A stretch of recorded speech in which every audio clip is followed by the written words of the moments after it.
하나님의 말씀을 함께 합독을 하겠습니다. 누가복음 9장 1절 말씀부터 17절까지의 말씀입니다. 누가복음 9장 1절부터 우리 함께 합독하겠습니다. 예수께서 그 12를 한자리에 불러놓으시고 모든 귀신을 제어하고 병을 고치는 능력과 권능을 주시고 하나님 나라를 선포하며 병든 사람을 고쳐주게 하시려고 그들을 내보내시며 그들에게 말씀하셨다. 길을 떠나는 데는 아무것도 가지고 가지 말아라. 지팡이도 자루도 빵도 은화도 가지고 가지 말고 속옷도 2벌씩은 가지고 가지 말아라. 어느 집에 가든지 거기에 머물다가 거기에서 떠나거라. 어디에서든지 사람들이 너희를 영접하지 않거든 그 고을을 떠날 때에 너희 발에 묻은 먼지를 떨어버려서 그들을 거스르는 증거물로 삼아라. 제자들은 나가서 여러 마을을 두루 다니면서 곳곳에서 복음을 전하며 병을 고쳤다. 분봉왕 헤롯은 이 모든 일을 듣고서 당황하였다. 왜냐하면 어떤 사람들은 요한이 죽은 사람들 가운데서 살아났다고 하고 또 어떤 사람들은 엘리야가 나타났다고 하고 또 어떤 사람들은 옛 예언자 가운데 한 사람이 살아났다고 말하기 때문이었다. 그러나 헤롯은 이렇게 말하였다. 요한은 내가 목을 베어 죽였는데 내게 이런 소문이 파다하게 들리는 사람은 누구인가? 그는 예수를 만나고 싶어 하였다. 사도들이 돌아와서 자기들이 한 모든 일을 예수께 이야기하였다. 예수께서는 그들을 데리고 따로 베세다라고 하는 고을로 물러가셨다. 그러나 무리가 그것을 알고서 그를 따라갔다. 예수께서는 그들을 맞이하셔서 하나님 나라를 말씀해 주시고 또 병 고침을 받아야 할 사람들을 고쳐주셨다. 그런데 날이 저물기 시작하니 12제자가 다가와서 예수께 말씀드렸다. 무리를 헤쳐보내어 주위의 마을과 농가로 찾아가서 잠자리도 구하고 먹을 것도 구하게 하십시오. 우리가 있는 여기는 빈들입니다. 그러나 예수께서는 그들에게 말씀하셨다. 너희가 그들에게 먹을 것을 주어라. 그들이 말하였다. 우리에게는 빵 5개와 물고기 2마리밖에 없습니다. 우리가 나가서 이 모든 사람이 다 먹을 수 있을 만큼 먹을 것을 사지 않으면 안 되겠습니다. 거기에는 남자만도 약 5,000명이었다. 예수께서 제자들에게 말씀하셨다. 사람들을 한 50명씩 떼어지어서 앉게 하여라. 제자들이 그대로 하여 모두 다 앉게 하였다. 예수께서 빵 5개와 물고기 2마리를 손에 들고 하늘을 우러러 쳐다보시고 그것들을 축복하신 다음에 떼어서 제자들에게 주시고 무리 앞에 놓게 하셨다. 그들은 모두 배불리 먹었다. 그리고 남은 부스러기를 주워 모으니 12강줄이나 되었다. 아멘. 오늘 우리는 너희가 먹을 것을 주라 라고 하는 주제로 이 말씀을 함께 나누고 싶습니다. 예수님은 제자들을 파송해 하나님 나라를 전파하게 하시고 500여의 기적을 통해 헤롯시아에서 고달프게 살던 사람들을 배불리 먹이셨던 사건을 오늘 이 본문을 통해서 우리가 만나게 됩니다. 오늘 우리가 읽은 이 본문의 말씀은 먼저 12제자를 파송하는 내용이 소개됩니다. 1절에 보면 예수께서 12제자를 불러 모든 귀신을 제어하며 병을 고치는 능력과 권위를 주셨다라고 합니다. 그리고 하나님 나라를 전파하며 앓는 자를 고치게 하려고 보내셨다라고 말씀하고 있습니다. 제자들을 파송하시면서 아무것도 가지고 가지 말라라고 당부하십니다. 지팡이나 배낭이나 양식이나 돈이나 두부옷을 가지지 말라라고 하십니다. 어느 집에 들어가든지 거기서 머물다가 거기서 떠나라고 말씀합니다. 너희를 영접하는 자들이 없으면 그 성에서 떠날 때에 너희 발에 먼지를 떨어버리고 그들에게 증거를 삼으라고도 하십니다. 파송을 받은 제자들은 나가 각 마을에서 두루 다니며 곳곳에서 복음을 전하며 병을 고쳤습니다. 주님께서는 지상에서 하늘나라로 떠나갈 날이 머지않음을 아시고 하나님 나라의 운동을 제자들에게 맡기셨습니다. 이제 하나님 나라로 가실 그때가 임박했음을 주님이 예감하시고 더 이상 이 땅에서 주님이 하나님 나라를 확장하고 복음 전파하는 일을 감당하실 수가 없는 상황이었기 때문에 그동안 주님과 함께 지내면서 주님이 하셨던 모든 그 사역들을 보고 배웠던 그 제자들에게 하나님 나라의 확장을 맡기시고 이제 하나님 나라로 가시려고 하는 그러한 순간이었습니다. 제자들은 예수님이 하시던 대로 보고 배운 대로 복음을 전하며 병을 고쳤고 예수님이 마련하신 음식을 나누어 주며 무리들을 먹였습니다. 주님과 함께 동거하면서 주님으로부터 배운 하나님 나라의 복음을 전하고 각양 병자들을 고치며 천국 복음을 전파하기 시작하였습니다. 하나님 나라를 전파하는 일은 귀신을 제어하며 병을 고치는 일과 함께 진행이 됩니다. 귀신처럼 사람을 억압하고 파괴하며 짓밟는 모든 것에 맞서고 가난과 원한과 질병 등으로 아픈 사람들을 보듬을 때 하나님 나라가 세워지기 때문입니다.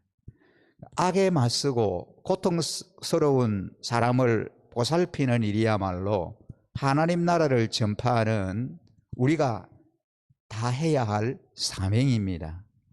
이 하나님 나라를 전파하러 가는 제자들은 행장을 가볍게 하고 검소한 생활 방식을 고수해야 했습니다. 그래야 자본으로 세워지지 않고 이윤을 목적하지 않는 하나님 나라를 보여줄 수 있기 때문입니다.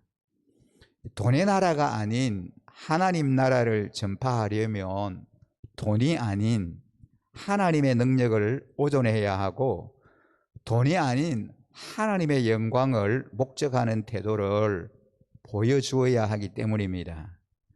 우리 예수님은 제자들에게 맡기셨던 이 하나님 나라를 전파하는 위대한 일을 오늘을 사는 우리에게도 동일하게 맡기셨습니다. 주님의 자녀인 우리 모두를 부르셔서 이 사역에 동참하기를 원하십니다. 우리가 일하면 주님께서 능력을 공급해 주실 것입니다. 주저앉아 있지 말고 하나님 나라를 세우기 위해 분연히 일어나서 열심히 섬겨야 하겠습니다. 우리가 일하길 세상이 기다리고 주님이 기대하시기 때문입니다. 주님의 부르심에 순종하여 섬길 때 능력을 부어주시고 감당할 수 있는 힘을 공급해 주실 것이기 때문입니다. 이어지는 7절 말씀 보면 분봉왕 헤롯이 이 모든 일을 듣고 심히 당황하였다 라고 기록되어 있습니다. 어떤 사람은 죽은 세례 요한이 다시 살아났다 그렇게 말을 합니다. 또 어떤 사람은 엘리야가 나타났다 그렇게 얘기합니다. 또 어떤 사람은 옛 선지자 한 사람이 다시 살아났다 그렇게 이야기하였습니다. 세례 요한을 죽인 장본인인 이 헤롯은 예수님과 제자들이 펼치는 하나님 나라의 운동을 보고 매우 불안해합니다. 요한이 그의 권력의 위협이었던 것처럼 예수님과 예수님을 따르는 이 제자들의 그 움직임이 그를 불안하게 하고 불편하게 했기 때문입니다. 이 하나님 나라는 견고한 악의 나라의 균형을 일으키고 불의한 권자를 뒤흔듭니다. 10절 이후의 말씀은 우리가 잘 아는 말씀이죠. 베세다 광야에서 예수님이 5,000명을 먹이시는 기적의 사건입니다. 사도들이 돌아와 자기들이 행한 모든 것을 예수님에게 여쭙니다. 주님의 파송을 받은 그 제자들이 여러 고을로 가서 각기 열심히 하나님 나라를 전파하고 사역했습니다. 그랬더니 놀라운 일들이 일어나게 된 거죠. 이것을 목격한 제자들이 돌아와서 예수님에게 이제 보고를 하는 것입니다. 어떤 일들이 또 어떤 기적이 어떤 역사가 일어났는지에 대해서 상세하게 이제 나누게 된 것입니다.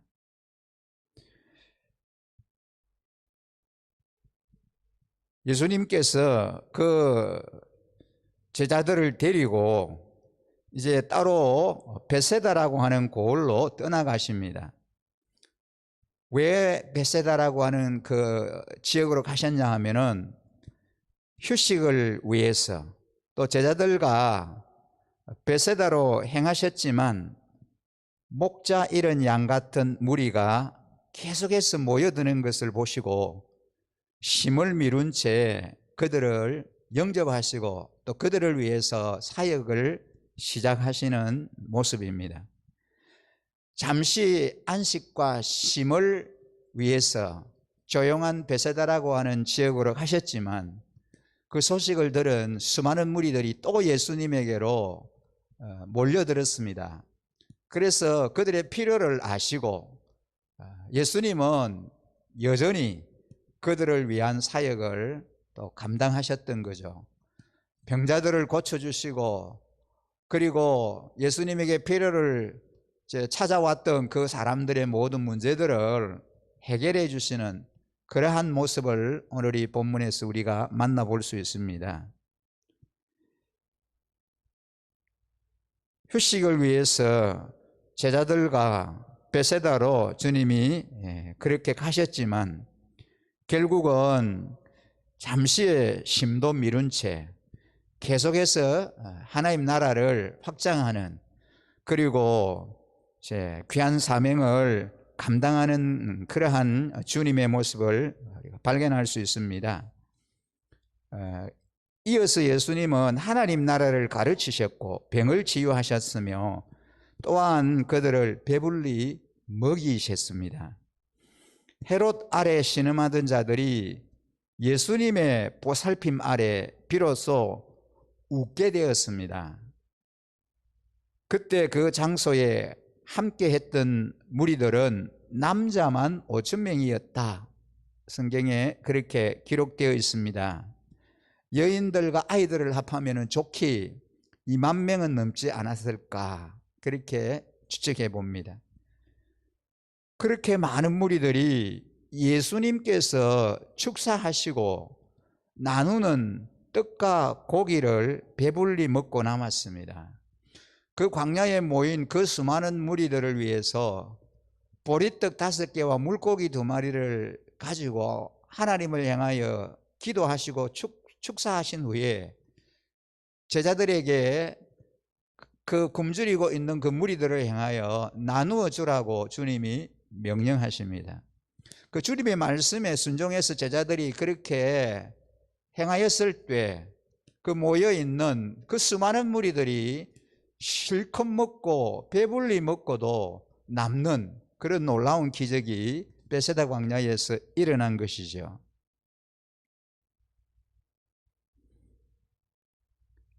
그 무리들이 한결같이 그 굶주린 배를 실컷 채우고 먹고 싶은 대로 양껏 먹었지만 음식이 남았습니다. 그 음식을 남은 부스러기를 거두었더니 12바구니나 되었다. 성경에 그렇게 묘사되어 있습니다.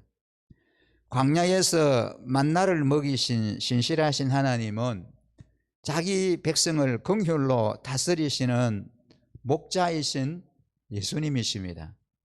예수님은 오늘날도 우리의 굶주림과 배고픔의 문제를 해결해 주시는 참 우리의 구주이십니다. 구세주이십니다. 주님 앞에 나가기만 하면 전능하신 주님께서 우리 모두의 당면한 문제를 해결해 주실 수 있는 분이십니다. 500리의 기적을 행하신 주님은 오늘날도 우리가 상상도 할 수 없는 엄청난 기적을 베푸시는 분이십니다. 오늘 이 본문의 말씀을 우리가 묵상하면서 이 말씀을 통하여 우리가 만날 수 있는 그 주님은 어떤 분이신지, 그 오늘을 살아가는 우리에게 주시는 이 영적인 교훈이 무엇인지를 우리가 깊이 나누고 싶습니다. 우리 주님은 능력과 권위를 주시는 분이십니다. 우리가 안고 있는 모든 연약함을 고치시고 치료를 하시는 분이십니다. 주님은 우리의 일상을 책임져 주시는 분이시기도 합니다. 항상 우리에게 필요한 것들을 공급해 주시는 분이시죠. 주님은 피곤한 우리들에게 쉼과 안식을 주시는 분이시기도 합니다. 주님은 우리의 의식주 문제를 해결해 주시는 분이십니다. 우리 주님은 우리의 배고픔을 해결해 주시기도 합니다. 그 주님을 우리의 주인으로 모시고 살면 우리는 아무런 염려도 걱정도 없습니다. 모든 문제들을 다 감당하고 극복할 수가 있습니다. 주님께로 나아가는 사람은 모든 문제 해결이 보장됩니다. 우리의 교만과 아집을 내려놓고 겸손함으로 우리 주님께로 달려나가십시다. 예수님의 자비로운 마음을 품고 예수님의 능력을 힘입어 이 땅에 하나님 나라를 세우게 하여 주옵소서라고 오늘 이 아침에 우리 주님 앞에 좀 그렇게 기도하는 저와 우리 성도님들의 삶이 되시기를 주님의 이름으로 간절히 축복합니다. 함께 기도드리겠습니다. 거룩하신 아버지 하나님, 오늘 이 말씀을 우리가 묵상하면서 우리 주님이 누구이신지를 다시 한번 우리가 절실히 깨닫게 됩니다. 주님은 이제 모든 문제를 해결하실 수 있는 전능하신 하나님이시고 우리의 당면한 문제를 다 풀어주시고 해결해 주실 수 있는 구세주이심을 오늘 이 말씀을 통해서 우리가 발견하게 됩니다. 하나님 아버지, 이 환난과 또 어려움과 염려가 많은 세상 살아가면서 당면한 모든 문제를 가지고 주님 앞으로 달려갈 수 있게 하여 주시옵소서. 그래서 주님이 우리의 모든 문제를 해결해 주시는 해결사이시며 우리의 필요를 채워주시는 신실하신 우리의 아버지이시며 내 삶의 주인 되심을 한순간도 잊지 않고 그 주님만 바라보며 살게 하여 주시옵소서. 아버지 하나님, 모든 질병을 고치시고 마음의 상처를 치료하시며 또한 걱정과 염려를 다 해결해 주셨고 죽은 자까지도 살리시는 전능하신 그 하나님을 늘 우리가 바라며 그 주님을 소망 삼고 살아갈 수 있게 하여 주시옵소서. 그들의 배고픔의 문제까지도 해결해 주셨던 주인 되신 주님을 늘 의지하며 살게 하여 주시기를 원합니다. 내 삶의 온전한 주인으로 주님을 고백하게 하여 주시옵소서. 조그마한 염려나 큰 어려움의 문제들이 우리에게 다가올 때 우리가 낙심하고 좌절하지 않게 하여 주시고 그 문제를 해결해 주시는 전능하신 주님에게로 나아가게 하여 주시고 그 주님 앞에 그 모든 문제를 내려놓게 하여 주시옵소서. 베세다 광야에서 5천 명이 넘는 수많은 무리들의 그 배고픔의 문제를 해결해 주시고 배불리 먹고도 이제 남음이 있는 그런 기적을 베풀어 주셨던 절대자이신 그 주님이 나의 삶의 주인이심을 한순간도 잊어버리지 않게 하여 주시옵소서. 순간순간 그 주님과 늘 교제하며 그 주님 앞에 우리의 문제를 아뢰이며 주님이 직접 우리의 삶에 개입하셔서 당면한 우리의 삶의 모든 문제들을 다 풀어주시고 해결해 주시는 것 늘 경험하는 저희들의 삶의 모습들이 되게 하여 주시옵소서. 오늘 이 새벽에도 우리의 당면한 문제를 주님 앞에 내려놓습니다. 낱낱이 주님이 다 아시옵고 하나님의 방법으로 주님의 시간에 정확하게 해결해 주시고 풀어주시고 은혜 베풀어 주실 줄 믿습니다. 하나님, 믿음 없는 자가 되지 않게 하여 주시고 큰 믿음의 소유자들이 되게 하여 주시옵소서. 걱정하거나 염려하기 전에 먼저 주님 앞에 아뢰이며 간구하며 부르짖는 저들을 되게 해 주옵소서. 그래서 기적을 경험하는 주인공들이 되게 하시고 하나님의 살아계심과 역사하심과 능력 베풀어 주심을 순간순간 체험하는 저희들의 삶이 되게 하여 주시옵소서. 그렇게 일하시고 역사하시고 은혜 베풀어 주시고 기적을 저들에게 허락하여 주실 그 신실하신 우리 주님을 온전히 소망 삼고 살아가게 하여 주시기만 간절히 소원하옵고 이 모든 말씀 우리를 구원하신 구주 예수 그리스도 이름으로 기도드립니다. 아멘. 우리 함께 우리의 소원을 간절히 주님 앞에 아뢰어 응답받고 기쁨으로 살아가시기를 간절히 바랍니다.